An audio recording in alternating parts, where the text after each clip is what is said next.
কেমন আছো তোমরা সবাই? আশা করি অনেক ভালো আছো। আমিও খুব ভালো আছি।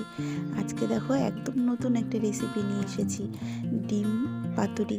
আমরা কলার পাতায় অনেক কিছু পাতুরি খেয়েছি, তাই না? অনেক ধরনের মাছ। তাই আজকে তোমাদের কাছে নিয়ে এসেছি ডিম পাতুরি। রেসিপিটা প্রথম থেকে শেষ পর্যন্ত দেখো, আশা করি তোমাদের অনেক ভালো লাগবে। দেখো, প্রথমেই আমি ডিমগুলো সিদ্ধ করে নিয়েছি। আর ডিমগুলো কী দিয়ে কেটে নিলাম সেটা তোমরা বুঝতে পারলে, একটা সুতো দিয়ে কেটে নিলাম।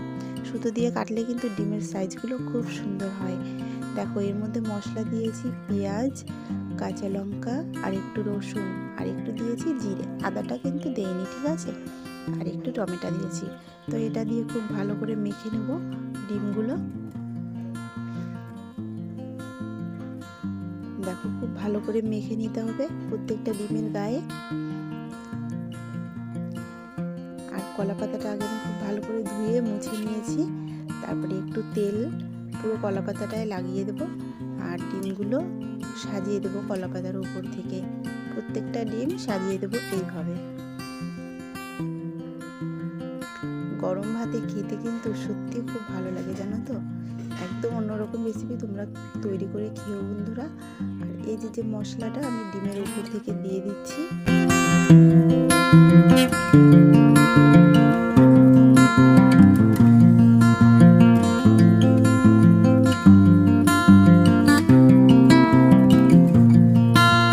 দেখো, এই যে একটু আলু নিয়েছি ঝিরি ঝিরি করে কেটে, তো আলুটাও আমি মাখিয়ে ডিমের পাশে দিয়ে দেবো, কারণ গরম ভাতে খেতে খুব ভালো লাগবে।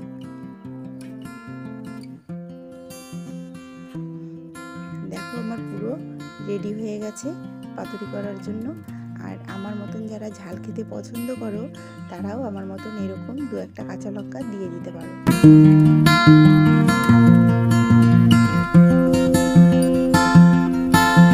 হালকা করে একটু জল দিয়ে দিলাম, আলুগুলো সিদ্ধ হয়ে যাবে। খুব বেশি আঁচ দিতে হবে না, গ্যাসটা একটু কমিয়ে রাখলেই হবে।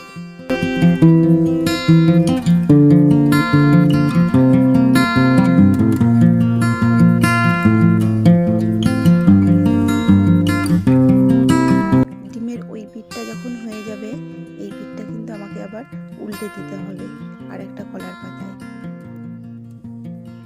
দেখো, জলটা অনেকটা টেনে গেছে আর আলুগুলো সিদ্ধ হয়ে গেছে। এবার আমি এটা নামিয়ে নেব। দেখো, নামিয়ে নিয়েছি। আর উপর থেকে আর একটা কলার পাতা দিয়ে আমি এটা ডিমটা উল্টে দেবো ওই পিঠটা।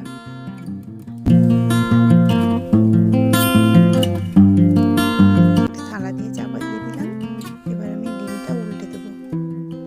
দেখো, উল্টানো হয়ে গেছে। এই পিঠটা কিন্তু খুব ভালোভাবে ভাজা হয়েছে। এখন দেখি ডিমগুলো কতটা সুন্দর লাগছে দেখতে। দেখো, ওয়াও, খুব সুন্দর লাগছে কিন্তু দেখতে। ডিমটা খুব ভালোভাবে ভাজা হয়ে গেছে আমার এই পিঠটা। তো এখন আরেকটু দিয়ে দেবো কড়াইতে ওই পিঠ ভাজার জন্য। উপর থেকে একটু তেল দিয়ে দিচ্ছি।